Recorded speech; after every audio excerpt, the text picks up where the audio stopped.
Tuhan firman-Mu ajaib, kekal meski gunung menghilang. Tiada huruf yang gagal, tak terpatahkan siasat. Hidup seperti-Mu ya Allah, lebih dari emas. Aku bersaksi kitab-Mu, kitab yang suci. Mendengarkan firman-Mu, hibur hati yang luka. Terangilah langkahku kemanapun ku pergi. Biarkanlah firman-Mu berkuasa atasku. Ubahkanku, bebaskanku, ku mau menyenangkan-Mu. Tuhan firman-Mu ajaib, kekal meski dunia. Ubah dan bebaskan aku, mau menyenangkan-Mu. Salam jumpa pemirsa terkasih, dengan kasih karunia Tuhan kita telah sampai pada episode terakhir dari Efesus, bagiannya yang kedua, dari pasal 6 dari ayat 10 sampai pada akhir pasal. Saya berharap bahwa Anda mendapatkan pelajaran dari episode-episode yang sebelumnya. Jika ini pertama kali Anda mengikuti pembelajaran kami, Anda bisa menemukan seluruh episode pada laman kami, semuakitabsuci.com. Dengan kasih karunia Tuhan, pada episode akhir ini kita akan berbicara tentang seluruh perlengkapan senjata Allah, tentang peperangan roh. Apakah orang percaya memiliki peperangan ketika mereka berada di dunia? Apakah ada jihad untuk orang percaya? Apakah orang percaya memiliki perlengkapan senjata? Apakah yang dimaksud dengan peperangan dan perlengkapan senjata? Kita akan mengetahui semua ini dalam episode hari ini. Saya berharap Anda mau menemani saya dalam pembelajaran ini. Saya akan memulai pembelajaran ini dengan menyambut Saudara Yosef Riyad. Selamat datang, Saudara Yosef. Saudara Riyad. Kami juga menyambut hadirin di studio, selamat datang. Saudara Yosef, mohon berikan saya ide tentang bagian akhir dari surat ini. Biarkan saya memberikan ide tentang keseluruhan surat. Silakan. Keseluruhan surat ini dirangkum dalam 3 kata. Kata pertama merangkum 3 pasal, duduk. Kata kedua merangkum 2,5 pasal, berjalan. Dan kata terakhir mempresentasikan sisa dari pasal ini, berdiri. Dan untuk menjelaskan ini kita berkata bahwa kekristenan dimulai bukan dari bergerak tapi duduk. Saya mengetahui bahwa saya dibesarkan dengan Kristus setelah saya mati. Dan bahwa Allah telah mendudukkan kita di surga dalam Yesus Kristus. Ini adalah permulaan. Dan jika Anda tidak mengetahui ini, Anda tidak akan bisa berjalan. Tapi selagi mengetahui tempat surga Anda bahwa Anda duduk dalam Kristus, Anda harus turun ke dalam realita. Anda masih ada di dalam dunia. Bagaimana seharusnya Anda bersikap jika Anda berada di surga? Inilah yang dibicarakan pada pasal 4 dan 5 dan juga setengah dari pasal 6. Setelah kita duduk dan berjalan, apakah iblis tertidur? Tidak, dia tidak tertidur. Jadi apakah dia akan mulai mengganggu dan menyerang kita? Ya, dia akan mulai untuk mengganggu dan menyerang kita. Apakah kita kalah karena kita tidak kuat? Benar bahwa kita tidak sekuat iblis, tapi dengan kekuatan Tuhan, kita akan lebih kuat dari dia, kuat di dalam Tuhan. Di dalam kekuatan kuasanya, bukan hanya ini, tapi kenakanlah seluruh perlengkapan senjata Allah, supaya kamu dapat bertahan melawan tipu muslihat iblis. Ini adalah ide umum tentang bagian ini, bahwa kita memiliki musuh yang ganas. Tapi kita tidak takut karena kita memiliki kekuatan kuasa Tuhan dan kita memiliki seluruh perlengkapan perang. Baik, saya akan membaca beberapa ayat dimulai dari ayat 10. Akhirnya hendaklah kamu kuat di dalam Tuhan, di dalam kekuatan kuasa-Nya. Kenakanlah seluruh perlengkapan senjata Allah, supaya kamu dapat bertahan melawan tipu muslihat iblis. Karena perjuangan kita bukanlah melawan darah dan daging, tetapi melawan pemerintah-pemerintah, melawan penguasa-penguasa, melawan penghulu-penghulu dunia yang gelap ini, melawan roh-roh jahat di udara. Sebab itu, ambillah seluruh perlengkapan senjata Allah, supaya kamu dapat mengadakan perlawanan pada hari yang jahat itu, dan tetap berdiri sesudah kamu menyelesaikan segala sesuatu. Ia memulai dengan berkata, kuat di dalam Tuhan, kenakanlah seluruh perlengkapan senjata Allah.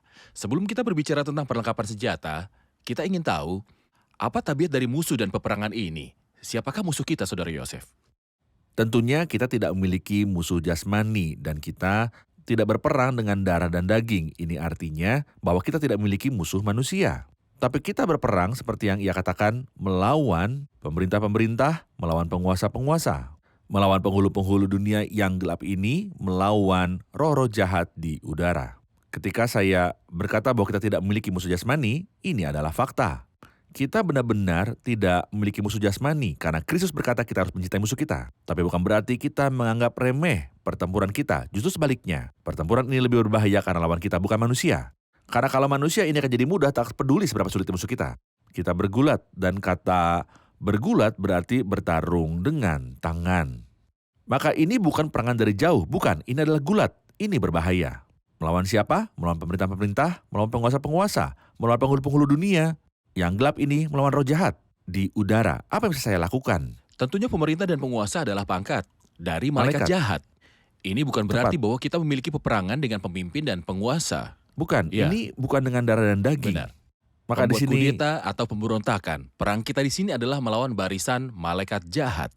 benar. Ketika ia berkata bahwa ini bukan melawan darah dan daging, dia meniadakan setiap pertempuran melawan manusia. Kalau begitu siapa yang dilawannya? Kerajaan dan penguasa di udara. Omong-omong, ia menyebutkan ungkapan ini 3 kali dalam surat untuk Efesus. Di sini terakhir kali ia menunjukkan kepada pemimpin dan penguasa jahat. Dalam pasal 3 ketika ia berkata, supaya sekarang oleh jemaat diberitahukan pelbagai ragam hikmat Allah kepada pemerintah-pemerintah dan penguasa-penguasa di surga. Maksud dia adalah malaikat yang terpilih. Pangkat dari malaikat Yang kebenaran. Yang benar. Dalam pasal 1 ketika ia berkata jauh lebih tinggi dari segala pemerintah dan kekuasaan kerajaan dan tiap-tiap nama yang dapat disebut, ia bermaksud kedua kelompok. Ketika Kristus bangkit dari kematian, ia naik jauh melebihi surga, jauh lebih tinggi dari segala pemerintah dan penguasa kekuasaan, pemerintah dan penguasa yang ada di pasal 1, termasuk 2 kelompok. Ketika saya berpikir bahwa kita tidak memiliki kesusahan di dalam dunia ini, bahwa ketika orang-orang membenci kita, membakar rumah kita, atau membunuh anak-anak kita, kita tidak menjadi susah karena mereka. Kesusahan kita adalah karena mereka yang berada di dunia yang tak terlihat. Saya mengingat suatu kejadian ketika Tuhan, diberkatilah namanya, sedang tertidur di kapal. Dan ombak mengombang-ambingkan kapal itu. Tapi masalahnya bukan terdapat pada ombak, tetapi angin yang menggerakkan ombak. Dan ombak hanyalah air yang digerakkan oleh angin, dan itu yang mengancam kapal. Sebenarnya kapal kita sedang diserang oleh ombak sekeliling kita. Oleh teroris, pembunuh, dan orang jahat. Tapi kita harus sedih terhadap mereka karena mereka orang yang lemah yang dikuasai oleh Benar. musuh besar. Angin-angin itu adalah roh yang sekarang sedang bekerja di antara Orang-orang durhaka. durhaka. Kita rehat sejenak dan akan segera kembali. Pemirsa terkasih, kami akan segera kembali setelah rehat. Hanya seluruh perlengkapan senjata Allah yang bisa melawan strategi dan rencana iblis. Yang kita butuhkan untuk melawan iblis adalah perlengkapan senjata spiritual. Maka ini sangat penting bagi tentara Kristen untuk menyadari bahwa mereka tidak berperang melawan musuh darah dan daging. Kita tidak harus berperang melawan manusia karena musuh kita adalah secara roh dan peperangan kita adalah peperangan roh. Iblis adalah musuh dari setiap orang percaya dan cara untuk melawan dia adalah dengan menaati peraturan yang kita kenakan dalam seluruh perlengkapan senjata Allah.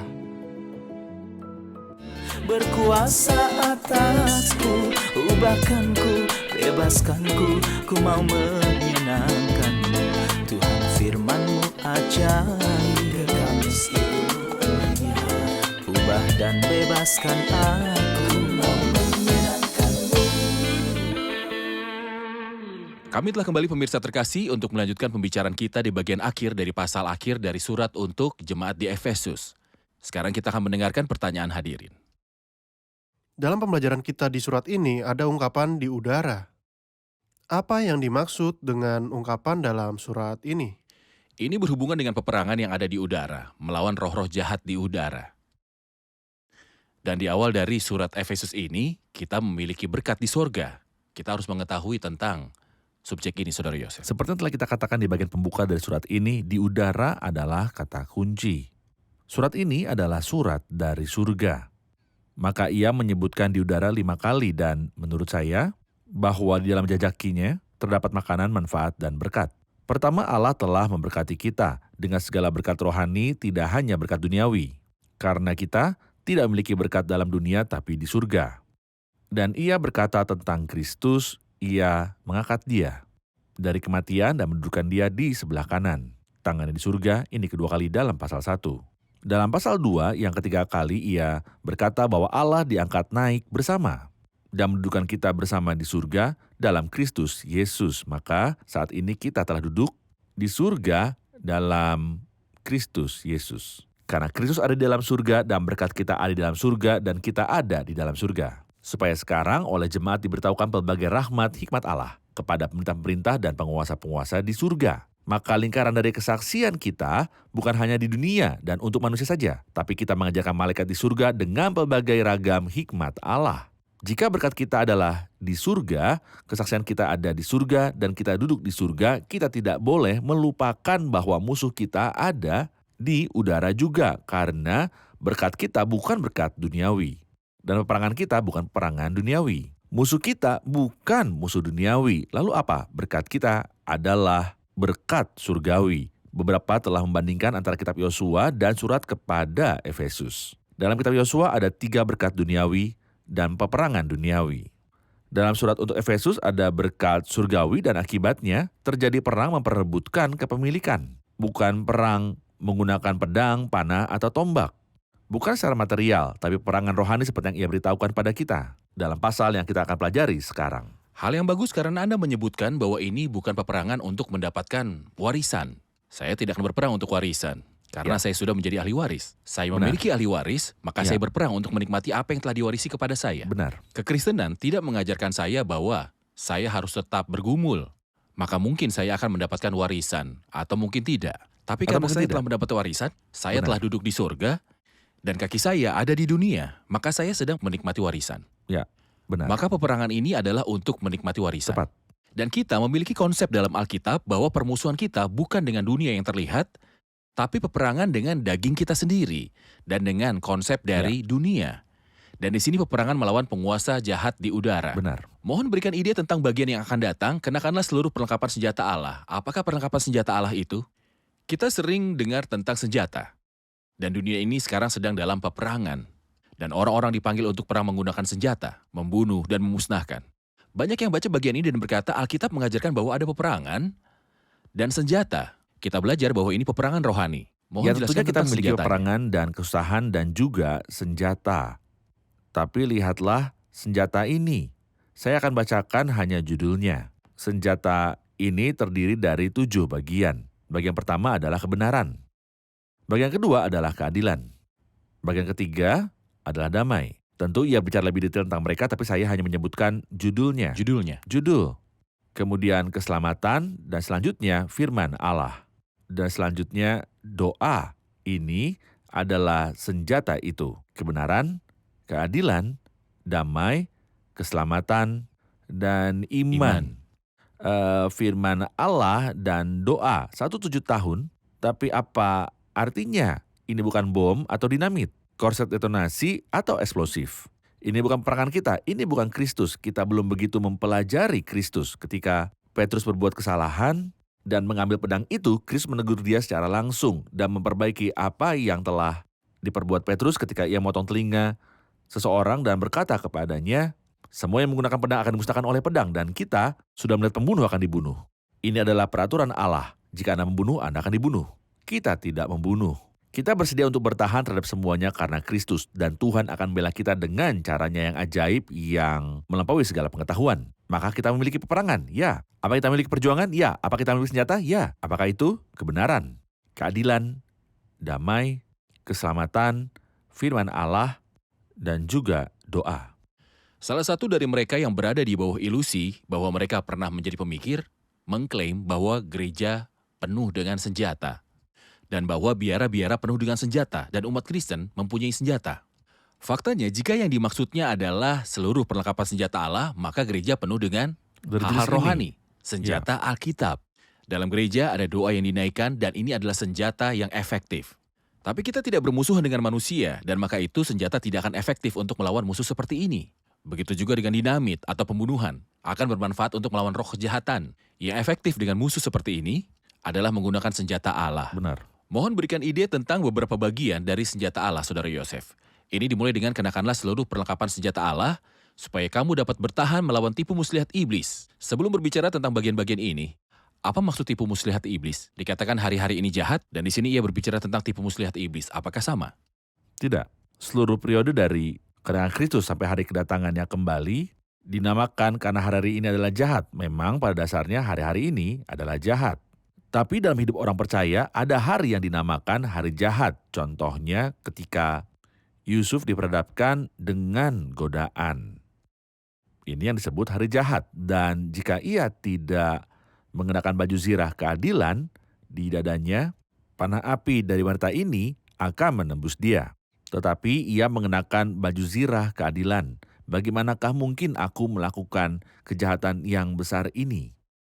Kita bisa berkata bahwa hari jahat dari Sunamit adalah ketika berita buruk itu datang, bahwa anak tunggalnya yang telah ia inginkan sekian lama telah meninggal. Jika dia tidak mengenakan kasut kerelaan dari firman yang adalah kedamaian, ia akan pingsan. Tapi kedamaian ada bersama dia. Maka ketika ia ditanya, selamatkah engkau, selamatkah suamimu, selamatkah anak itu, ia berkata, selamat. Dan maka pasti ada satu hari dalam kehidupan setiap kita di mana musuh akan gencar menyerang. Contohnya Ayub memiliki hari yang sangat buruk. Ia kehilangan seluruh harta benda dalam sekejap dan anak-anaknya meninggal. Kalau dia tidak dalam segala keadaan pergunakanlah perisai iman, orang hebat ini akan jatuh. Tapi ia membawa perisai iman. Maka ia berkata kepada istrinya, apakah kita mau menerima yang baik dari Allah, tetapi tidak mau menerima yang buruk? Hari jahat adalah ketika musuh gencar untuk menyerang kita dan mulai peperangan dengan agresif. Pada waktu itu kita tidak akan mulai mencari senjata. Jika kita mulai mencari senjata pada saat itu, musuh akan berhasil menembus dan berhasil mencapai tujuannya. Saya pernah bertugas bersama dengan tentara selama perang erosi dan setiap saat ada bahaya dari musuh. Kita tidak akan melepaskan pakaian kita dan kita mengenakannya saat tidur. Kalau perlu ketika mengenakan seluruh perlengkapan militer kita, maka ketika kita mendengar suara panggilan, kita tidak akan mulai mencari sepatu atau ikat pinggang untuk dipakai. Kita ada dalam peperangan, dan kapanpun kita bisa mendengar panggilan untuk bertempur, maka saya tidak akan mulai mencari senjata. Saya harus selalu siap mengenakan seluruh perlengkapan senjata Allah. Dan seperti yang telah kita bicarakan sebelumnya, ini bukan merupakan senjata seperti pembunuhan kehancuran, tapi adalah keadilan, damai, dan keselamatan. Oke.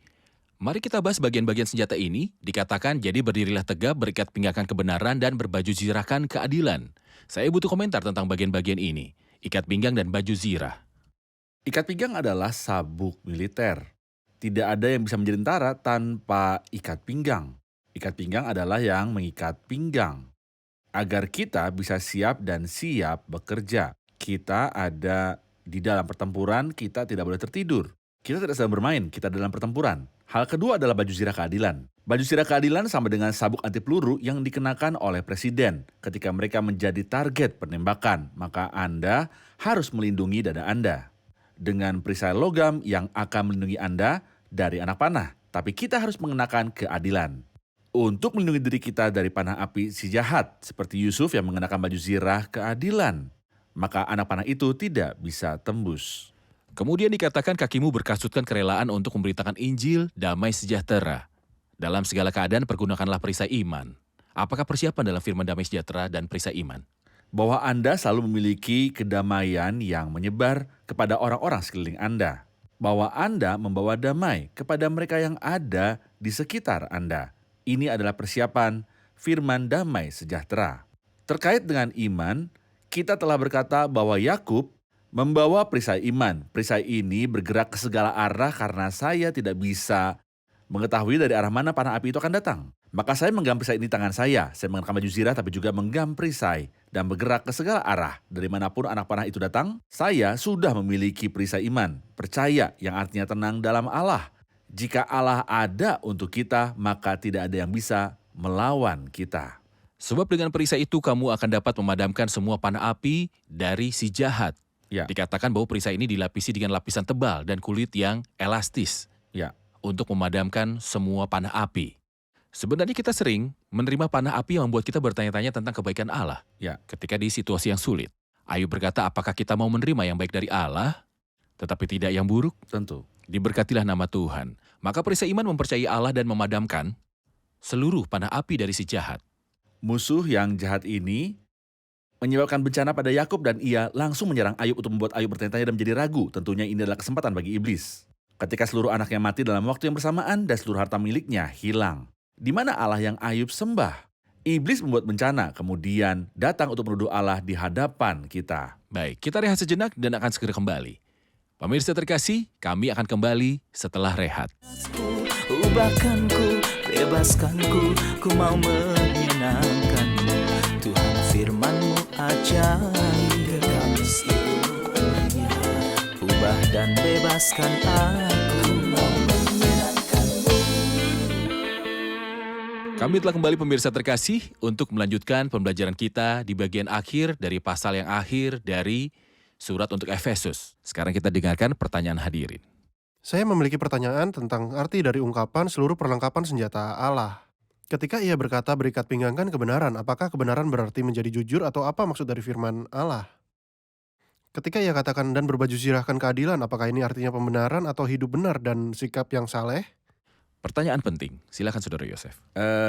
Kebenaran adalah firman Allah. Kristus berkata dalam Yohanes 17, kuduskanlah mereka dalam kebenaran, firman-Mu adalah kebenaran. Bagaimana kita bisa kenakan ikat pinggang kebenaran? Biarkan saya berikan contoh untuk memperjelas. Daniel ditawarkan makanan yang nikmat, makanan lezat, artinya makanan yang sangat nikmat, menyenangkan. Tapi ia memiliki kebenaran, yaitu firman Allah. Hal ini adalah berlawanan dengan aturan yang ada. Walaupun ini sangat lezat, ia tidak setuju, maka ia mengencangkan pinggangnya. Perasaan dia, saya tidak akan menerima makanan lezat ini karena itu bertentangan dengan firman Allah. Maka Daniel menang ketika ia mengenakan sabut kebenaran. Keadilan bukan berarti kebenaran yang kita terima sebagai berkat dari Allah, tapi merupakan kebenaran yang kita terapkan. Dan seperti yang saya katakan, Yusuf memiliki baju zirah keadilan yang ia terapkan. Bukan keadilan yang kita semua kenakan sebagai jubah ketika ia berkata, ia telah melingkupiku dengan jubah keadilan. Ini adalah keadilan dalam perawakan. Tapi karena kita dalam peperangan, kita membutuhkan keadilan yang bisa kita terapkan dalam kehidupan kita dan dalam perilaku kita seperti Yusuf yang menolak dosa. Benar. Selanjutnya dalam ayat 17 ia berkata, dan terimalah ketopong keselamatan dan pedang roh, yaitu firman Allah. Apakah yang dimaksud ketopong keselamatan? Di sini ia tidak bicara mengenai para pendosa karena ini berbicara tentang orang kudus. Kita harus yakin bahwa Allah sudah menyelamatkan kita dan kita selamat. Dan Allah akan tetap menyelamatkan kita. Rasul berkata dari kematian yang begitu ngeri, ia telah dan akan menyelamatkan kami. Kepadanya kami menaruh pengharapan kami bahwa ia akan menyelamatkan kami lagi. Kemudian Rasul Paulus berkata, dengan demikian aku lepas dari mulut singa. Dan Tuhan akan melepaskan aku dari setiap usaha yang jahat. Dia akan menyelamatkan aku sehingga aku masuk dalam kerajaannya di surga. Keselamatan ini adalah keselamatan yang Kristus janjikan untuk kita. Dan ketika saya masuki area peperangan dan kepala saya dilindungi dengan ketopong keselamatan, saya akan tetap memiliki kedamaian penuh tanpa keraguan tentang tujuan kekal saya. Saya memiliki keyakinan dari keselamatan. Ia berbicara tentang pedang roh yang adalah firman Allah. Telah terbukti bahwa pedang adalah bagian utama dalam segala peperangan. Dan kita terus-menerus mendengar tentang pedang yang membunuh dan memotong leher dan kepala banyak orang. Tapi apa maksud pedang ini, Saudara Yosef? Saya ingin memberikan contoh seseorang yang telah menang dengan pedang roh, Kristus. Bagaimana ia bisa memenangkan pertarungan melawan iblis di padang pasir 3 kali, sebab ada tertulis, sebab ada tertulis, sebab ada tertulis. Dan bagaimana ia menangkan semua orang yang dikuasai oleh iblis. Kamu sesat sebab kamu tidak mengerti kitab suci maupun kuasa Allah. Anda tidak membaca kitab suci. Maka firman Allah adalah pedang yang dengannya kita bisa menjawab. Hanya ini bagian yang kita gunakan untuk penyerangan. Jadi jika kita menyerang dengan firman Allah. Jadi, jika penggoda datang untuk mencobai orang percaya dengan berkata, apa yang kau lakukan dan apa yang akan anakmu lakukan, ia harus memegang pedang itu dan berkata, dahulu aku muda, sekarang telah menjadi tua, tetapi tidak pernah kulihat orang benar ditinggalkan. Jika dia datang kepada saya dengan situasi di mana musuh ada di setiap sudut, dan mungkin mereka akan memberantasmu, ketahuilah aku menyertai kamu senantiasa sampai akhir zaman. Benar. Jadi ketika pedang itu di tangan kita bisa berperang dan menang. Benar. Bagian terakhir dalam segala doa dan permohonan berdoalah setiap waktu, di dalam roh, dan berjaga-jagalah di dalam doamu itu dengan permohonan yang tak putus-putusnya. Bagian akhir doa. Ya. Bagaimana doa bisa menjadi efektif dalam peperangan rohani?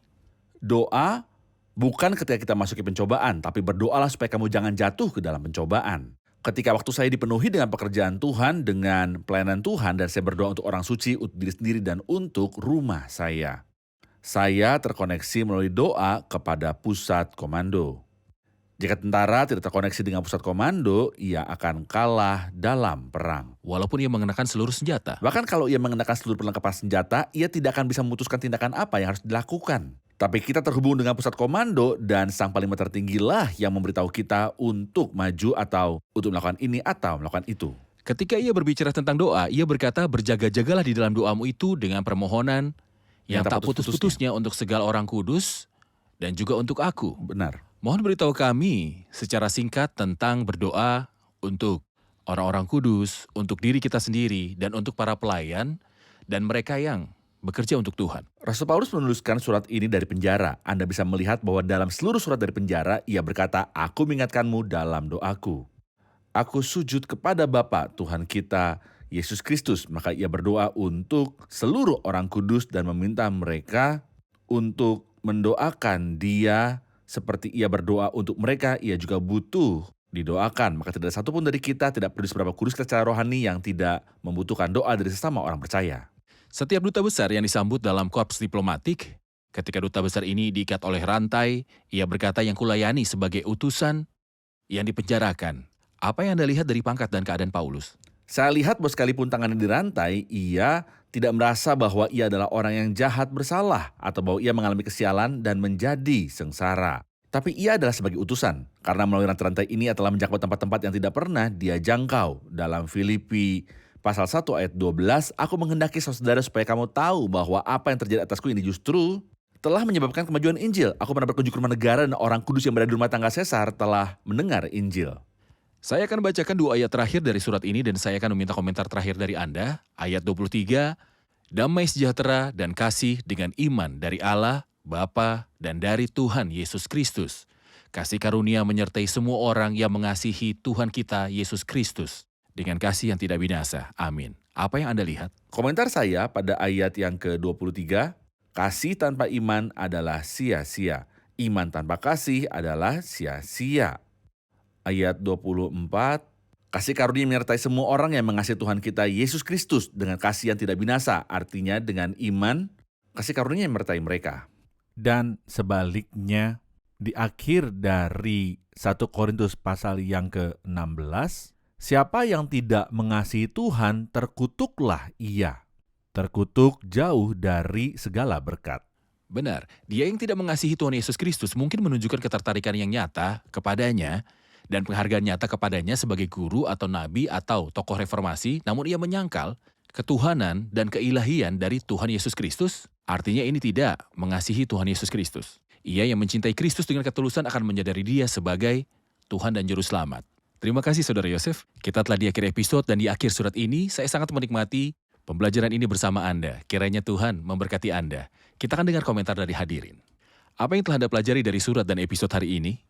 Semua orang kudus yang disebutkan di Alkitab yang telah memegang seluruh perlengkapan senjata Allah, Tuhan berkenan kepada mereka dan ia membuat mereka menjadi pemenang melawan musuh-musuh mereka. Oke. Saya bersyukur untuk surat kepada Efesus karena mengajarkan hal-hal yang sangat indah bahwa perlakuan kita ada di surga. Mengajarkan kita untuk berperilaku dan cara menghadapi orang tua dan anak-anak kita. Dan cara melakukannya dalam hidup dan dalam pekerjaan kita. Ini juga mengajarkan tentang seluruh perlengkapan senjata Allah dan bagaimana menghadapi peperangan rohani. Baik. Saya sangat menyukai peran dari kitab suci dalam peperangan rohani. Bukan hanya itu sebagai senjata untuk menyerang, tapi juga karena itu yang menyeimbangkan saya saat berperang, jadi berdirilah tegap, berikat pinggangkan kebenaran. Terima kasih. Tuhan memberkati. Terima kasih Saudara Yosef. Kita akan bertemu kembali dalam kitab yang lain seturut kehendak Tuhan.